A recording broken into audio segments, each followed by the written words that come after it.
오늘의 큐티 말씀은 마태복음 12장 38절부터 50절입니다. 제목 요나보다 솔로몬보다 더 크신 예수님. 먼저 앞뒤 문맥을 살펴보겠습니다. 마태복음 12장에 와서 예수님과 종교 지도자들과의 본격적인 갈등이 시작됩니다. 안식일에 밀 이삭을 잘라 먹었던 것부터 안식일에 병자를 고친 것까지 사사건건 시비를 걸고 있습니다. 그런 가운데 예수님께서 귀신이 들려 보지 못하고 말하지 못한 사람을 고치십니다. 사람들은 예수님이 다윗의 자손 메시아일 거라고 생각했지만 바리새파 사람들은 예수님이 귀신의 우두머리 바알세불의 힘을 빌어서 귀신을 쫓아낸다고 하였습니다. 예수님은 귀신이 귀신을 내어 쫓으면 망하게 되고 바리새파 사람들의 제자들이 귀신을 내어 쫓는데 이렇게 되면 이들도 귀신의 힘을 빌어 내쫓게 되는 논리가 됩니다. 그러면서 예수님은 하나님의 영, 성령께서 귀신을 내쫓으시고 하나님 나라가 온 것인데 성령을 모독하지 말라고 하십니다. 성령을 모독하게 되면 용서받지 못한다고 말씀하십니다. 바로 이때에 몇 명의 율법학자들과 바리새파 사람들이 예수님께 증거를 보여달라고 합니다. 예수님은 요나의 증거보다 그 이상의 증거는 보여줄 수 없다고 하십니다. 요나가 밤낮 3일 동안 물고기 뱃속에 있었는데 이것이 바로 요나의 증거입니다. 요나처럼 예수님도 3일 밤낮으로 땅속에 있을 것이라고 부활에 대한 말씀을 하십니다. 문단을 나눠보겠습니다. 38절부터 42절은 요나의 증거, 43절부터 45절은 더러운 영이 찾아온 결과, 46절부터 50절은 진정한 가족에 대한 새로운 기준. 38절에 보면 서기관, 율법학자들과 바리새파 사람들 가운데 몇 사람이 예수님께 증거, 표적, 표징을 보여달라고 말하였습니다. 악한 세대가 표적을 구하는 말씀은 마태복음 12장, 마가복음 8장, 누가복음 11장에도 나옵니다.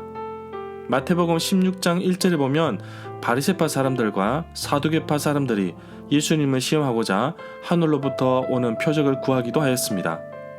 서기관과 바리새인들은 예수님께서 표적을 보여야만 메시아로 인정할 수 있다는 논리를 펴고 있습니다. 39절에 보면 예수님은 율법학자 서기관들과 바리새파 사람들에게 악하고 음란한 세대가 표적, 증거를 요구하고 있으나 요나의 표적, 증거 외에는 보여줄 것이 없다고 말씀하십니다. 요나의 표적은 심판의 메시지를 담고 있다고 볼 수 있습니다. 40절에 보면 요나가 사흘 낮과 사흘 밤 동안 꼬박 커다란 물고기 뱃속에 있었듯이 인자도 사흘 낮과 사흘 밤 동안 땅속에 있을 것이라고 말씀하십니다. 이 구절은 요나 1장 17절에 나옵니다. 여호와께서 이미 큰 물고기를 예비하셔서 요나를 삼키게 하십니다. 그래서 요나가 큰 물고기 뱃속에서 밤낮 3일을 있었습니다.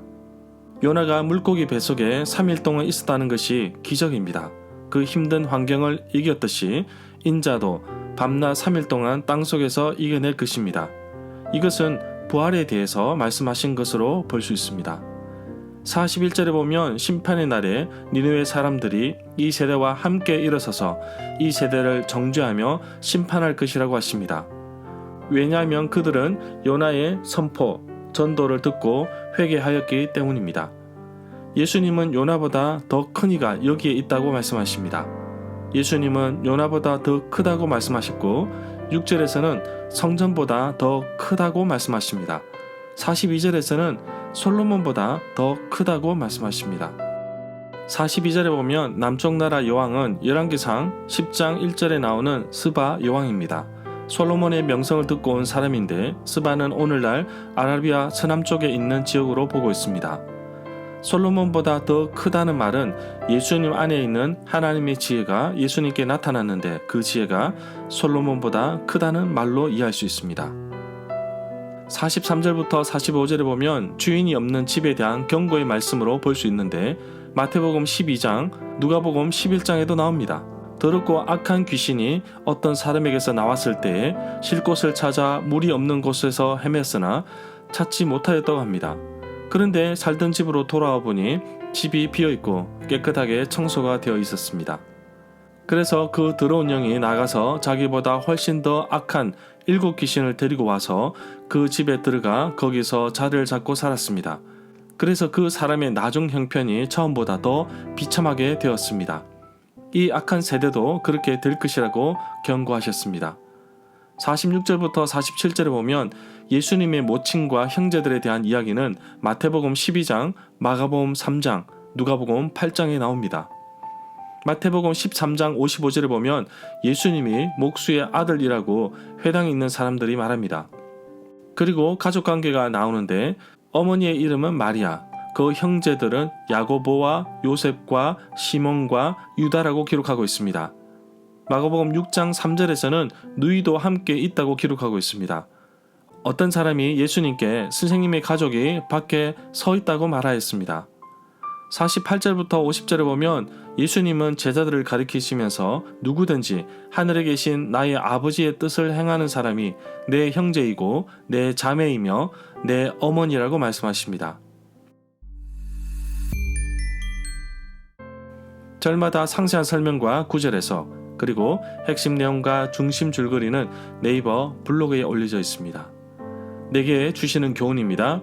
좋은 나무가 좋은 열매를 맺듯이 좋은 마음가짐과 좋은 말이 그 사람을 나타냅니다. 만약에 나의 삶에 더럽고 악한 영이 차지하고 있다면 나의 모습은 사탄이 조종하는 대로 사는 사람이 될 것입니다. 그래서 성령으로 나의 삶을 가득 채워야 합니다. 신앙생활에서 반쪽짜리는 의미가 없습니다. 온전한 헌신, 온전한 신앙생활이 필요합니다. 세상에 살아가는 우리가 정말 어떻게 살아가야 하는지를 말해주고 있습니다. 세상적인 그리스도인 모습으로 살아가지 않기를 원합니다.